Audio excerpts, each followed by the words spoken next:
Good morning, good afternoon, good evening, wherever you are in the world. Welcome once again today to FPL Don't Panic. For those of you that watched the last video I did, which was a quick review of the game week 2 and rather confusing plans for what the hell I'm going to do in game week 3, I apologize.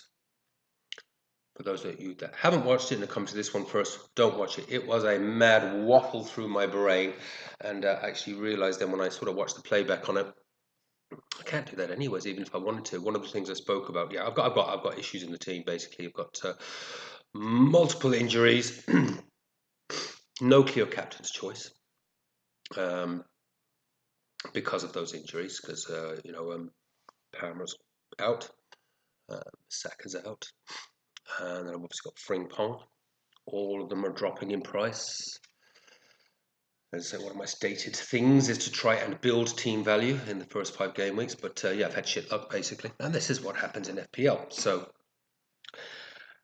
question is, what do I do? And the options I spoke about in that video, please don't go and watch it because it really was a mad ramble. But the options I spoke about were, potentially bringing in someone like an Enzo for Palmer, which frees up money. And then I could maybe turn Saka in game week 4 into Salah. Great captaincy choice. But I can't do that because I've got 3 Liverpool. I only realised when I watched the playback. So the other thing I was talking about potentially was just bringing in a good option, move out Palmer or Saka, lean towards Saka. I think there's more chance Palmer will be back soon. And bring in someone for game week 3 that has a reasonable captaincy option. That's where I've gone. That's where I've ultimately gone, to be honest with you. And I've done it early, and there's a whole host of risks I know involved with that. Because obviously with Liverpool playing tonight, and I have 2 players involved there, I won't get any points from them because I obviously have 3 hitted this week. But prices are changing.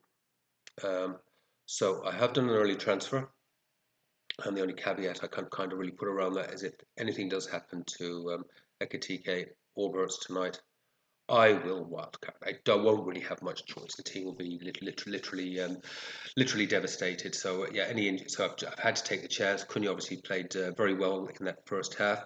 Sorry, there's the early spoiler. I brought in Cunha for Saka. And given it's against Burnley, I think it's a good captaincy choice. I could also go João Pedro. It actually gives me a couple of reasonable captaincy choices, so that'll be the next thing I have to do. But Cunha coulda, and probably shoulda had a couple of goals against Burnley. Against Fulham. He looked good. He looked sharp. He looked like the furthest forward.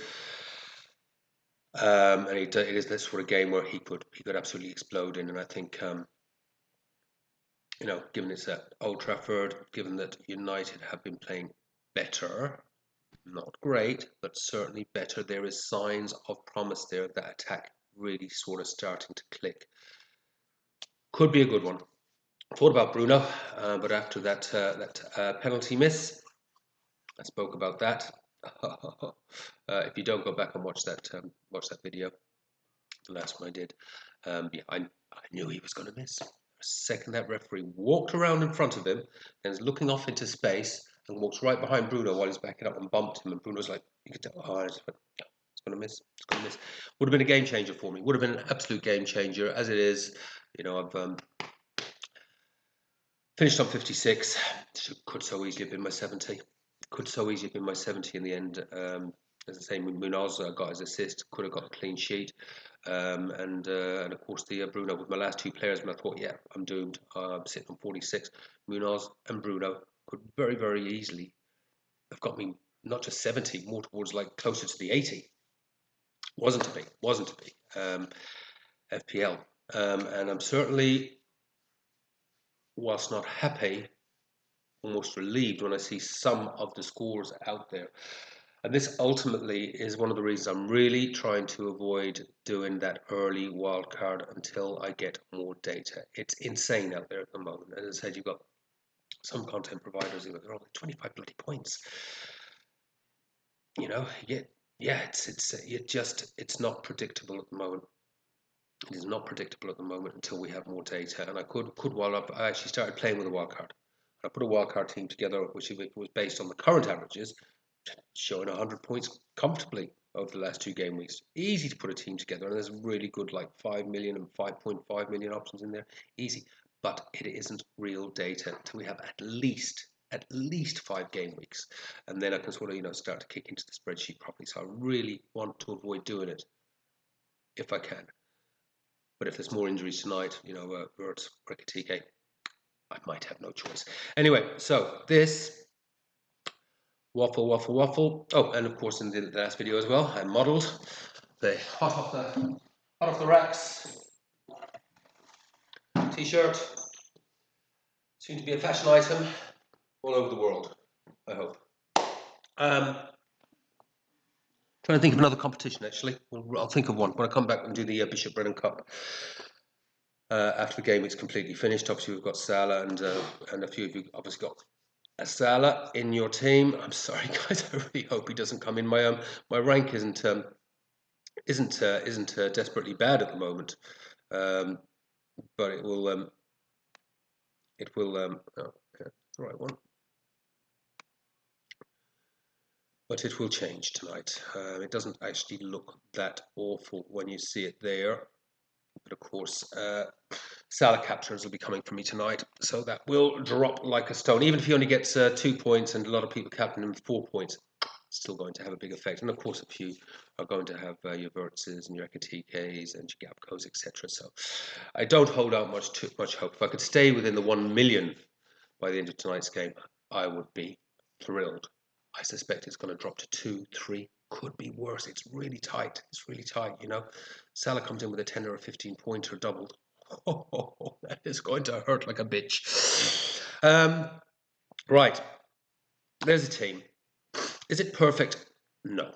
It's far from perfect. I haven't put this. I've only just literally done the transfer now, so I thought I'd get this video out. I've only just done the transfer now. There's hardly much point, to be honest with you, in putting this into the spreadsheet and looking what the average of this team is, because at the moment it is virtually meaningless, and we have seen teams that look amazing on paper and landing about 25, 30 points, and we've seen teams, ridiculous teams, and if people say this week had like a Timber. And Timber's not a ridiculous choice, in fairness. He's actually a good defender, and certainly on my radar.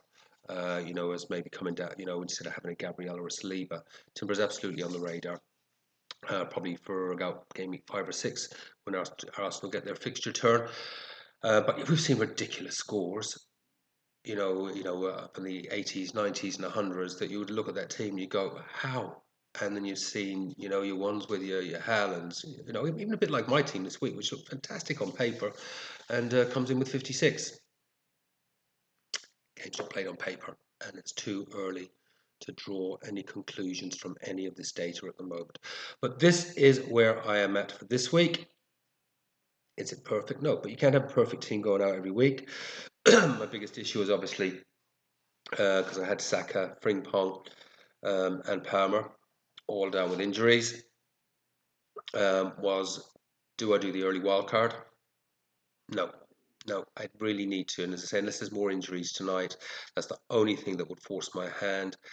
Need to get to at least the international break, but for me, ideally game week 5. Get that 4 or 5 weeks of good data, so I can actually start working those averages and manipulating. So I'm sort of trying to keep on that 70 as much as possible. At the moment, I guess I'm on an average of 63 across the 2 game weeks, 125, yeah, in that area. Yeah, roughly about 63. Which isn't awfully bad. It's not awfully bad. I was hoping I'd have a buffer. I was hoping, free hit would bring me in a good solid 80 or something like that. And it's so easily could have. It's just two minor things. That's the last minute change of captaincy, putting it onto Haaland and off of Gyökeres, even though I had been saying I think Gyökeres is going to get a brace in this one. And I panicked and I put it back on Haaland. And of course that Bruno bloody penalty, if I ever see that ref. he should be pulled on that. In all honesty, I'm not even sure, given the way you see these wrestling matches in the boxes. I think maybe there was a bit unlucky to get a bit lucky to get the penalty, and by the same token,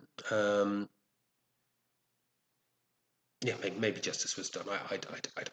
I don't know. There was a United's goal. I think I thought we might have been lucky to have got that. In all honesty, there was a little nudge in the back there. There really was a little nudge in the back. So who knows? Well, 1-1 was probably about the right result, but I thought United were good in that first half. So that brings me obviously to my transfer. I have gone early. I've taken Saka out. He was going to drop in price. Cunha's about to go up in price. Obviously, people are buying him in for this fixture. Gives me a good captaincy option. So I've probably got a couple of decent captaincy options now where I didn't really feel I had any really clear-cut captaincy option other than maybe João Pedro. Team as a whole doesn't look that bad. It's not ideal, but as I say, you cannot have perfect fixtures going out every week. So hopefully this just keeps me somewhere over the 60 mark. Hopefully hits the 70.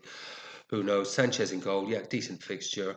Milenkovic not been going great as an asset so far, just 2 points in his last couple of games. But West Ham United, home fixture, Forest, defence. Yeah, I feel clean sheet coming on there. Tarkowski's been going actually okay. 4 points in his first game. Should have been more. Should have been more. Except for that daft penalty. He should have had 12 or 13. And he obviously got the good solid score yesterday. What he ended up, about 8, 9, 10 anyway. He got his DEF CON and he got his clean sheet. So really solid score yesterday. Porro's been ticking along okay. He's averaging for me about 5 or 6 at the moment. That's fine. De Kruijff is clearly the weak link, but it's either that or play Füllkrug. It's a benching dilemma. They say always play the striker instead of the defender if you're in doubt. Hey, they just don't look good though, do they, West Ham? Are they really going to get a goal against Forest away? And then I've obviously got 2 players opposed to each other, which I don't like that either. And let's face it,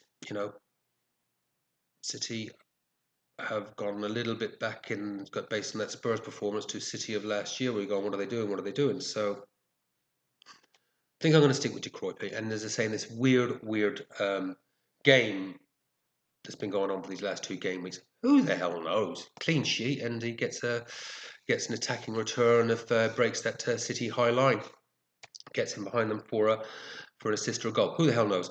But Arsenal home, not ideal, but them's the breaks.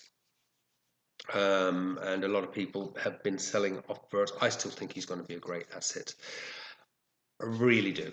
And hopefully he comes good for me in this game. Rangers, not his finest in that last game. And I hope I don't get caught by Pep Roulette. That's all I can say. Johnson, I mentioned in the last video, he's chugging along nice. He's got a goal in his first 2 games. So in that respect, my selection of him has been justified because he is actually now just slightly ahead of Kudus in terms of points. But as I said in the last video, I'm really, really worried he made that cardinal sin under Thomas Frank's eyes of shooting from outside the box in what wasn't a clear cut chance, something with a high XG expected goal. Thomas Frank likes to create clear cut chances, not banging the ball over from 30 yards, especially not when you're in a 3-on-3. I think it was a 3-on-3 situation, really good attacking situation, and he decides to bang a ridiculous shot. Thomas Frank won't like that. He'll definitely put a flea in Johnson's ear. I just hope he doesn't take more serious measures and say, bench for you until you've learned your lesson. Cunha, captaincy option, Burnley at home. Cunha has looked good for United in the last 2 games. The only thing that hasn't happened to the ball hasn't gone in the net. 3rd time lucky, Cunha. 3rd time lucky. And I think you may well get the captain's armband. Ekitike has looked good for Liverpool, again though it is Arsenal at home, but Arsenal are due to concede 1 or 2. I mean, that defence is good, let's not pretend it isn't. Of course it's a great defence, but they have been lucky, and Liverpool are still, for my money, the best attack in the Premier League. So hopefully players I think like Burt and Ekitike do become differentials in this game week, because I don't think too many people will have them, and they are capable, I believe, of getting a return each. We'll see. And then João Pedro, of course, punished everyone that didn't keep the faith and either benched or sold him for game week 2. I suppose, was one of those because I didn't bring him into my free hit team. Some people got lucky that did bench him, because obviously he would have potentially come in for Palmer if they had the Palmer and João Pedro double up. So yeah, João Pedro is obviously in. Good fixture. He did look very good. He did look very good in that game. So potential, slight thought of putting the captain's armband on him. Then only got one off the bench, which is Fulkrug. Please God, I don't have to use him. He's got a bag of brace now and stays on the bench, isn't he? He's going to do something daft like that because of this daft game. That's the sort of shite that happens just to piss me off. And then I've got my 2 injuries, second and third, on the bench. And then we'll have a look at what we do with them in game week 4. If I decide to play through, what the team looks like, and do I sort of try and move one of them out, which would, realistically, I guess, be Frimpong, and try and bring someone in on a decent fixture for that. If I don't decide to wildcard in the international break, I would like to get through 4, if I can, in the international break. And Parma, well, we'll just await news. I'm going to hold Parma if I can, to be honest with you. It was almost, unless we suddenly get a report this is a long-term injury, I may well just hold Palmer, and maybe he'll be back for 4 or 5. The reason I say that, he looked so good pre-season in the Club World Cup, and then I couldn't believe my eyes in that game week 1. What I saw, it was anonymous, and I think we've got a little bit of an explanation around that now. So people will be selling Palmer off. His price may drop a wee bit. I guess I could sell him, bring someone in, and then buy him back when he's due to come back from his injury. That actually isn't necessarily the worst idea in the world. We'll see how that goes. But yeah, maybe we have been fooled by that performance in game week 1, because he was definitely not right. And that could be the explanation. He was anonymous, and if that is because he was carrying that little bit of an injury, he's obviously missed game week 2. Will he be back for 3? I doubt it. I'd be great if I did get that news, because I just put him in. Maybe I do even just start him instead of say Wirtz, and then if he doesn't play, and Wirtz just comes in. That's actually probably not the worst idea in the world. I'll have a think about that one. But that's the team for now. It is what it is. And given that it's so unpredictable at the moment, this team could come in with a 25, or it could come in with an 80. It is so unpredictable. And as I said in the last video, what I think has been hurting a lot of us is that lack of a clear captain choice at the moment. This time last year, Salah and Haaland were doing big hauls in game weeks 1, 2, 3, 4, and 5, roughly. It's not really happening. I know Salah got a goal, but that was just a goal, not a brace. Haaland got his 2 goals, and nothing in this one. And I think last year you could almost just slap the captain's armband on one of them. That guaranteed you pretty much 20-25 points. So work it out. Yeah, if you're coming in with a 35 or a 40 point, or a 45 or a 50 or a 55, that's happy days. Suddenly you were looking at 75, 80 points. But there's no clear captaincy choices at the moment. And they're so far not hauling, apart obviously from the Haaland one. And if you had Haaland that week, you were laughing, obviously. And I think that's the thing now, is getting the captaincy calls right. Unless, Salah or Haaland do start hauling regularly and we get them in. And we're not going to know that for a few more game weeks. So in the meantime, it's going to be squeaky bum time, and we're going to get what we get. That's it for now.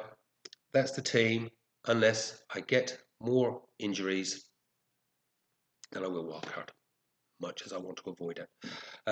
What else? I will be back with the Bishop Brennan's Cup probably tomorrow. Oh, actually, no, I'm on the road all day tomorrow. Probably Wednesday with the Bishop Brennan Cup. And obviously, if there's been any further developments on on injuries or anything like that are forcing me into a wildcard situation. So in the meantime, suggestions for competition, not for this game week. We'll do a competition for game week 4.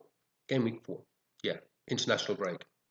So I'll give you guys plenty of time to think about it, but make a suggestion. What do you reckon? I'll have a think myself. I may come up with something in the next day or so and announce it when we do the Bishop Brennan Cup on Wednesday. Take care, have fun, play your own game, don't panic. I'll talk to you all soon. Bye-bye.